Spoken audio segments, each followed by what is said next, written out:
Assalamualaikum and a very good morning. I meet our respected lecturer, Dr. Nabila, and my lovely group mates. Today, me myself, Nabila Alisha, would love to introduce my group mates, which are Fatin Solehah, Atikah, Athirah, and Aisyah Nasuha.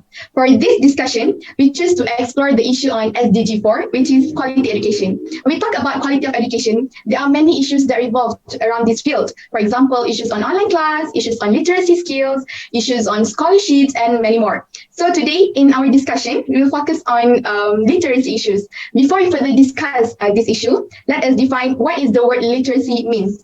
According to an article from the Harvard Library page, literacy means the ability to read and understanding information. But now, the question here is, why illiterate cases still rising among children? Anyone to comment on that? Oh, yes, Bella. So, as recorded by the UIS, Malaysian literacy rate on 2016 was 97.61%, and in 2018 is 69.85%, and the percentage kept decreasing from time to time. And Malaysia population in 2018 was 31.53 million. Therefore, 3.15% of the population was around 993,000 people are illiterate. That is actually a huge number that should be taken into consideration by the government. Also, I think there are actually three main factors that contribute to the illiteracy issue, which are first, the poverty when the children have no book and the parents are illiterate. Second, gender bias, and the third one is geographical factors, especially the children in the rural areas. It is true, Ati, that poverty still be the first reason of why this literacy rate is still happening up to this day, even that there are so many initiatives that have been made to overcome the issue. May I add some, Athirah, for your points? Yeah, sure. I think I can relate it with my own experience because, to be honest, I live in the countryside and I have actually met a small tuition for the kids who are from B40 families, which is the low-income families. So when I was teaching them for the first time, I never expected that they would have serious problems with literacy skills. They didn't know how to read and even decoding the words. So one of my kids, who is in grade 5, still has problem to read. So I think it is relatable when you say that one of the factor of literacy issues because of the low-income families.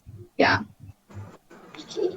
So for today's meeting, we are going to discuss what actions can be taken to overcome the literacy issue and how can youth contribute to it. In my opinion, the most effective and doable solution that we can propose is first, to provide a free reading clinic for the children who have difficulty in reading and writing in our own neighborhood, especially for B40 students. Because I think to overcome this issue, we should start from the root, which is from our own communities. So what do you think? Anyone agree with my statement or solution? I like the idea that Nabila came out with just now, where she suggests in providing a free reading clinic to certain neighborhoods to help assist the students who have difficulty in reading and writing problems, especially among B40 students.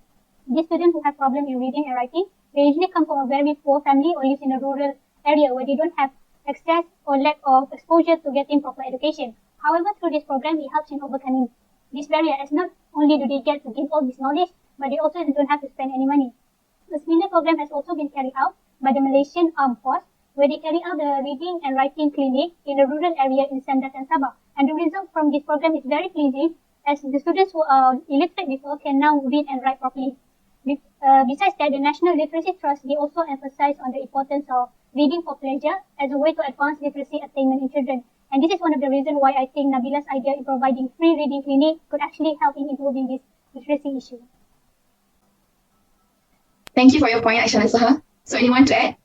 I'm sorry, Bella and Aisyah, but in my opinion, I think that I disagree with you guys that providing free clinic for children who have difficulty will help, because I believe that according to SOCH 2020, 7 literacy researchers who reviewed the reading program gave it a negative evaluation on reading clinic. This is because even though they came from from poor family, it is difficult to keep those who need additional practice in opportunities in a specific area of reading or language development on track. This is also because the causes of illiteracy are varied. So it is not, solution cannot be given by free reading clinic. And also, it is not a solution for learning disabilities categories. Instead, I believe that this solution can be solved through creating support within schools first in order to have early recognition of learning difficulties or disabilities. Teachers and administrators should play their role, especially in assisting those who struggle with literacy by actually creating school support where we can help children who may be illiterate become literate adults one day. So I think that is my opinion. But how about you, Athirah? Thank you, Atikah. However, I think, as you said earlier, that it is difficult to keep those who need additional practice opportunities in a specific area, and it will cause a variation in the literacy. But there is evidence on this reading clinic is an efficient and a good start for the youth. So one of the successful projects that being conducted by the youth is Buku Jalanan Chowkit in Kuala Lumpur. As we are all aware about the condition in the Chowkit, which has reputation as poor, rough, and also overcrowded in urban neighborhood, but this non-profit organization, they aims to provide equal access of education as well as healthy growing environment to the underprivileged children. So they help them to escape from the cycle of poverty in the Chowkit area. So in the first few years of establishing, they started with the classes twice a week, and the children will be tutored by the student in the neighboring universities. Not only they taught how to read, but also they provided skills based on training, which it can develop further the children potential. And within 5 years of operation, they managed to achieve many things, especially in increasing the literacy rate among the children that they taught, about 90%. Okay, as for me, I think the solution can be a successful one, but providing a free reading clinic alone is not enough. So as Atikah said just now, the causes of illiteracy are varied. 60% of adults in US with literacy problem have undetected or untreated learning disabilities. Everyone has their own approach, their own learning styles, as well as the illiterate children. In fact, the children need special care for early detection of learning disabilities such as dyslexia, dysorthographia, or maybe language or hearing impairment. Therefore, youth that help to provide the service cannot join or start a program empty-handed. I think the youth that the youth involved should be prepared with advanced psychological knowledge and counseling courses. I think that even though this free reading clinic solution only revolves around a small community, I still think that it is a good way to start in helping to reducing this literacy issue. However, apart from the free reading clinic, I think the government should also play its part in handling this issue by building more schools and providing transportation in order to reduce the literacy issue.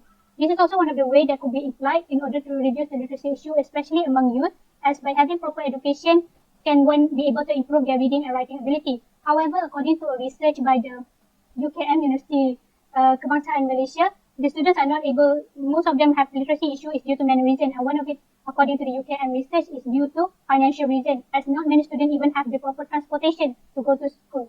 Thus, this is why I think that the government should build more schools and provide transportation to the students so that we can overcome this problem. I agree with the idea, Aisyah, because it clearly can be seen that one of the reasons that this illiteracy rate keep on happening is because the children are not getting a proper education. So along with the youth effort in combating the issue, the government also need to take part, as they play a really big role and they could give a big impact once the action are being taken. So the government should really build more schools with a proper transportation for the children to use, especially for them in the rural areas. As according to Mel Hoyt in his study, he mentioned that the real problem of the children in the rural to get education is from the transportation, because it does affect all the other issues facing by the rural school.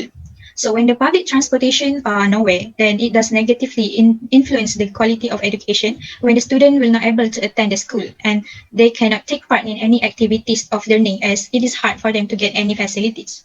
So when this thing happens, it tend to come up with new issues like dropout from school, as in Myanmar, the dropout rates are getting higher, especially in the rural areas.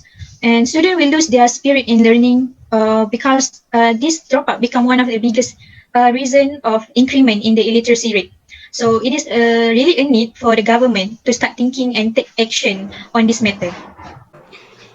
I think we should also look at the fresh graduate unemployment rate in Malaysia. As mentioned in the Graduate Tracer Study Report, nearly 60% of the graduate in Malaysia remain unemployed even after 1 year of graduation period. So are we going to send the fresh graduates in the rural area and become educated? However, I think the most important questions here are that, are the youth there to take the risk and ready to face these challenges? are the fresh graduates are capable of being good educators, and are they willing to leave their cities or home and live in the rural areas, where some of the areas are barely have any internet coverage, as well as live in an area where the main road is hundreds of kilometers away, and the only option for them is to use the dirty road full of puddles. I think as what Athirah stated, occurrence of illiteracy in study, especially in revitalizing rural school and official data recorded for academic in Myanmar are caused by the inequality in getting quality education. So basically, government should build more schools providing transportation, especially among rural areas. This is because instead of funneling money toward voucher system and private pay subsidies, the government should play their role in improving total access to education, as it can have a dramatic effect on illiteracy. It helps in removing children and adult barriers to education. However, to relate to the questions pointed out by Ati, I think that she pointed out, are youth dare to take the risk and ready to face the challenges? In my perspective, they dare to take the risk and make changes to improve the system. According to our former Youth and Sports Minister, Syed Abdul Rahman, young people are actually ambitious and versatile. And the higher education needs young youth in making big changes, and they must be done now. And we must have the courage to do it. And it is actually undeniable that being educators is the route chosen by the graduates themselves. So they are actually capable of doing so. This is because before they are chosen to be the educators, they are provided by the initiative for graduates, and that have been carried out before being selected as an educator, such as industry-involved curriculum, value-infused talent, intervention programs in order to increase graduate employability. According to a newspaper article, News Street Times 2020, the industry has been actively involved in developing academic programs, mentoring lecturers and students, as well as providing them industry experience to the students via practical training and internship programs, and also work-based learning programs. So I believe that there will be no problem in order you're there to take the risk or not. I'm sorry, Atikah, but I think I would like to oppose your opinions. Because first, to build schools, you must first consider the cost and the time frame for the school to be complete. So during the gap of time, the probability for the literacy issue among the children cannot be solved. The cost spent for the building is very high. Sometimes it will take thousands or even millions ringgit. So I think the cost is most worthy used in campaign or reading programs. Because even in the current situation we live in right now, students who are going to school also experience literacy issues. They still do not know how to read, even though they are going to school. The fact that some of them even get their education since kindergarten. So it's not about building up more schools. In my opinion, I would say that it's all about the matter of lack of awareness and support from the society pertaining to the importance of reading. Okay, so before we moving on to the conclusion, I just want to comment that both proposed solutions just now are really interesting, and some of the points given are really good and very up to date. So for the next agenda is, I would like to ask you which solution that you think is the most suitable and effective. Can I have all of you to comment on that? As for me, Bella, I think that after considering all the supporting details pointed out by each of us, I think that the most proposed solution that is suitable in solving literacy issues is by providing free clinics, as it can actually help those from unfortunate or low-income families. And the point given by all of you have opened up my eyes that we need small steps first, especially in providing reading clinics towards those who experience illiteracy. So anyone to add? I agree with Atikah, because the way the reading clinic approach the illiterate group are so much better, and by understanding their condition and the needs that they need. Yes, exactly. I think I do feel the same, that the free clinics is the better solution to consider, as well as if we consider about the cost and the other matters. I also agree with the majority say that about the reading training program, because after I look back and evaluate these 2 points, I think by having this free reading training is more doable. As what Nabila said just now, we must start from the root of the problem. So we could start by doing this in our own community. That's what I think. Okay, so wow, it seems that all of you have the same opinion, where all of you agreed to choose solution 1, right, which is the reading clinic program, is the best and effective solution to overcome literacy issues. Congratulations, and may I have Atikah to conclude our discussion? So in conclusion, illiteracy has proven to be a worldwide issue due to many factors that contribute to the causes of it. So the proposed issues that have been discussed aim to be the solution of it in order to achieve sustainable development goals SDG number 4, in order to provide equal access to affordable vocational training, eliminate gender and wealth disparities, and achieve universal access to a quality higher education based on our discussion just now. It is realized that many factors contribute to literacy issues such as poverty, gender bias, as well as geographical factors.